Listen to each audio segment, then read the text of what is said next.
안녕하세요. 캐나다 사는 밴쿠버에 사는 장인영이라 합니다. 오늘은 그냥 그러한 제목을 나누고 싶어요. 이 땅의 공사를 막자. 아시다시피 우리 박근혜 대통령이 어제 정말 슬프게도 이 헌재 이런 치졸한 판결, 전원 인용으로 파면당하는 이런 사건을 이렇게 받았습니다. 3월 10일 국채일이 되었습니다. 그런데 어느 정도 예상은 되었던 것입니다. 그렇게 그런 열심히 국정을 돌봤던 대통령을 마치 파렴치한 분별 없는 여자로 몰아서 이게 파면시키는 그러한 것을 보았는데, 그것은 무엇이냐면 그 뒤에는 주사파가 있었고 또 그 뒤에는 북한이 있었습니다. 너무 이제 함축적으로 얘기해서 뜬금없는 소리인지 모르겠지만, 이 주사파 80년대 운동권을 했던 그 김일성 교리를 우상화하고 신봉시하고 또 그것을 따랐던 사람들, 안희정, 뭐 이러한 사람들이 이제 다 대선의 주자가 되었고, 또 그런 운동권 기업들이 다 이게 주류를 잡는 거기 때문에 제가 이렇게 말해도 알아듣는 분들은 계실 것입니다.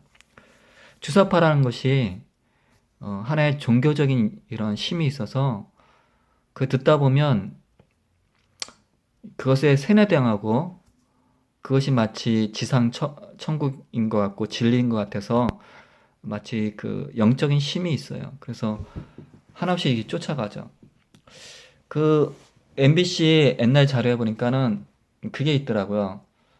그 김대중이가 그 김정일을 만날 때 그 말 잘하던 사람이 어, 김정일 앞에 가니까는 말을 잘 못하고 맛있었냐고 이렇게 김정일가 이렇게 물을 때 네, 잘 먹었습니다. 이렇게 말도 잘 못하는 마치 감격에 젖어서 마치 큰 어른을 뵌 것처럼 그러한 모습을 볼 수 있습니다. 그것이 아마 김대중의 자기의 그런 속성을 드러내지 않았나 그런 생각을 이렇게 예, 갖게 되었습니다. 그러한 주사파 또 그러한 민노총 또 종교적 이게 다 색깔이 나타나잖아요. 북한은 이렇게 은근히 찬양하고 비치고 우리에게 항상 불평과 불만을 자유정부에게는 그러한 세력이 잡고 있는 것이 지금 현 한국입니다. 월남 패망의 동영상을 보면 우리가 월남보다 더하면 되었지 더 심하지 더 이렇게 껴있지는 않아요. 근데 이제 저도 이제 68년생 거의 뭐 50에 가까운 나이인데요. 우리가 이제 껴있지 않으면 저 대한민국이 무너져 버리는 그러한 사건이 생기게 될 것입니다. 아시다시피 그 문재인이가 낮은 연방제 한다고 그랬었잖아요. 그게 이제 동영상에 제가 캐치업해 놓은 것도 있는데요. 낮은 연방제 한다는 거. 연방제 하면 어떻게 됩니까? 좌우 합장은 항상 자로 넘어가요. 북한한테 넘겨준다는 소리죠. 또 김대중이가 제가 정확하게는 잘 모르겠는데 그 김정이라고 차 안에서 나눴던 얘기가 잡음이 많이 들어서 잘 들리지 않았는데 그런 얘기를 나눴다고 그럽니다. 이렇게 막 너가 먼저 대통령을 해라. 나는 북한에서 부통령을 하고 연방제 하면 그러면 네가 대통령 하다가 아프다 그러고 하면 자기가 대통령 올라가서 그런 말을 이렇게 해요. 굉장히 무서운 말이죠. 연방제를 하면 우리나라는 북한에 먹힙니다. 북한에 먹히면 우리 자유롭게 살았던 사람, 우리는 다 이동의 자유가 있죠.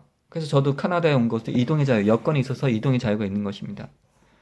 내가 서울에 있고 부산에 가고 싶으면 부산에 가고 제주도에 가고 싶으면 제주도에 갈 수 있습니다. 그러나 북한 사람들은 그렇지 못해요. 통행권을 받아야 되고 이동이 자유롭지 못합니다.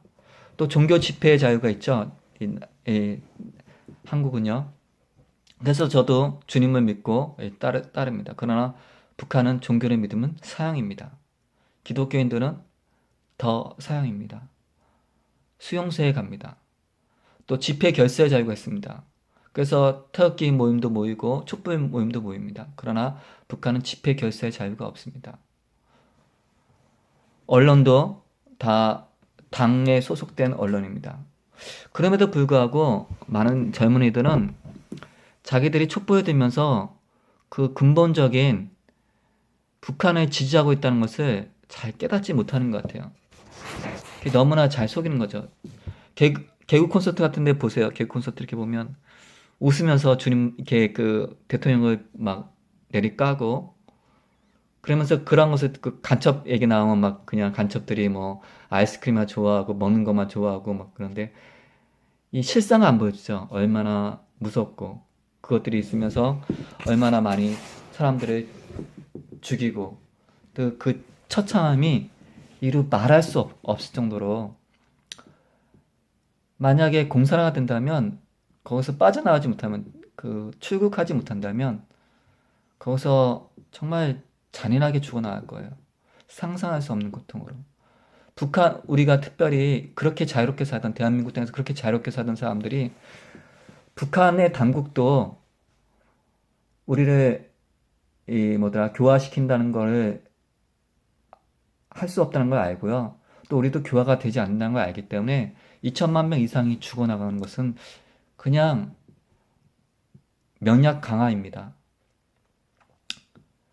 그렇습니다. 그렇게 우리가 이러한 어려운 시점에서 우리는 이 공산화를 막아야 돼요. 지금 이제 박근혜 대통령이 억울하게 탄핵을 당했는데 그렇다고 우리가 실망해서 넘어지면 안 됩니다. 이제는 황교안 권한대행이나 김지태 국회의원이나 그러한 반공적이고 또 국가안보적인 이러한 차기 대선 후보를 통해서 우리가 새 정권이 일어나가지 야당에 주면 정말 큰일 날 정말 이렇게 비참한 사건이 도래할 가능성이 너무나 많이 있는 것입니다.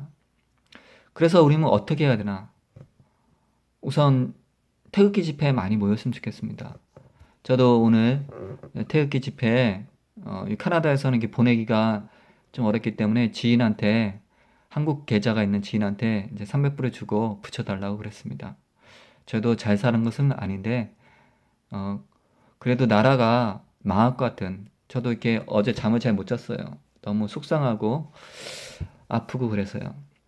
그러나 아침에 이제 다시금 힘을 내야죠. 넘어지고 일어나지 못하면 안 되잖아요. 그러니까 힘을 내야죠. 공사를 막아내야죠. 우리 젊은 사람들은 너무 이렇게 매스컴이나 또 종교조의 교육을 받았는지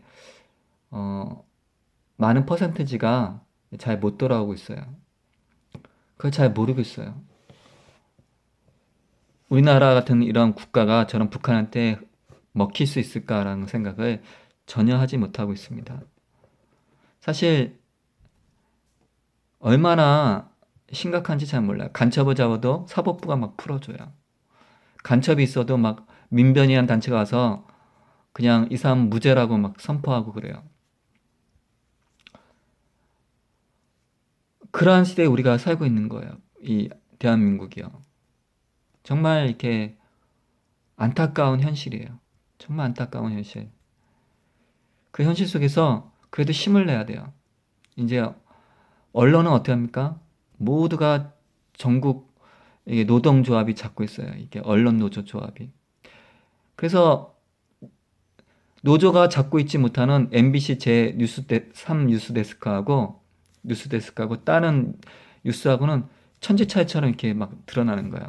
왜냐하면 언론 노조가 그만큼 작용화되었기 때문에 그렇습니다. 그러면 우리가 작은 언론이 되어야 되는 것입니다. 작은 언론. 제가 이렇게 한 것도 언론이죠. 뭐 몇 명이나 들을지 모르지만 언론이에요. 진실을 말하는 것이에요. 진실을 말해줘야 돼요.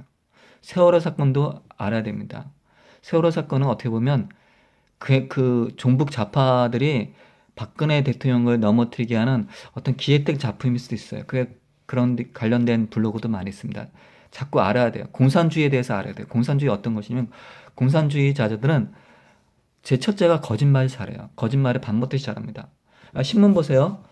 언론의 가장 중요한 것이 진실을 보도하는데 진실에 보도하지 않아요. 그러면 공산주의자 이런 자유주의자 떠나서 양심에 찔림이 있는 사람은요. 그 짓을 오래 못합니다. 손석희 같은 사람도 태블릿 PC를 조작하고 나서도 계속해서 뻔뻔하게 잘 나와요. 공산주의의 특징은 잘 속여요. 항상 이 공산주의가 이렇게 자유주의 나라하고 협력하면 휴전을 해요. 약할 때는. 그건 날 먼저 쳐요. 왜요? 거짓말을 너무 잘하기 때문에 그렇습니다. 또한 잔인합니다. 어제 태극기 집회하는데 너무나 분이 막 터지고 있는데 사람이 진격하는데 잘 못해요. 우파는요. 왜냐면 그렇게 막 데모를 별로 해보지 않았기 때문에 그 차벽을 잘 뚫지도 못하고 도리어 희생이 나고 아픔이 되었습니다. 근데 이 좌파들은 잔인합니다. 그래서 좌파가 잔인하기 때문에 이제 그런 스파이를 보낸 다음에 그런 자기네 그런 세력을 뿌린 다음에 와서 강하게 법을 통제해서 그들을 다시금 죽여요. 먼저 그 동물을 이렇게 토끼를 사냥한 이제 개는 소용없듯이 잡습니다. 근데 그 새가 그 개가 포악하기 때문에 더 포악하게 잡는 것이에요. 그래서 공산주의 국가는 법령이 굉장히 셉니다. 왜냐하면 포악한 사람들을 잡아야 되기 때문에 그렇습니다. 공산주의의 특징은 또한 뭐냐면 영적인 것이에요. 되게 열심히 해요. 그것을 사상을 믿기 때문에 잘 전향하지도 않을 뿐더러 그것을 끝까지 안고 갑니다. 그것이 옳고 그르고 근데 그게 어느 때 깨닫냐면 북한에 가서야 깨닫는 것이에요. 근데 그때는 너무 늦죠. 북한에 가서야 이게 아니구나. 그 통치 밑에서 있어야 근데 그때는 말 한마디 잘못하면 죽죠. 거기는 남한 사회가 아니에요.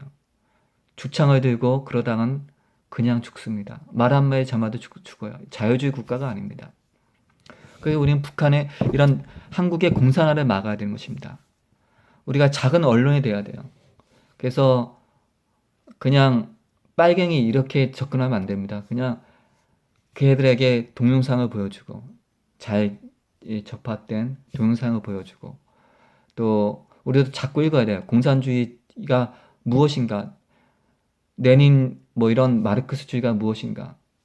특별히 기독교인들은 이 공산주의자에 대해서 이런 것을 읽어야 돼요. 그래서 이것이 얼마나 나쁜 것인가? 유물론에 출발했습니다. 모든 사람이 평등하다? 절대 그럴 수가 없어요. 평등의 이상을 쫓다가 더 불평등한 사회가 되는 것입니다. 좀 있으면 이 대선을요, 우리가 최선을 다해서 저 공산주의자들이, 저 이념이 그런 자들이 이 대권을 잡으면 안 됩니다. 더 큰 불행이 이 한국 땅에 옵니다. 여러분 힘써 주시고 정말로 공산화를 막는 우리가 되었으면 좋겠습니다.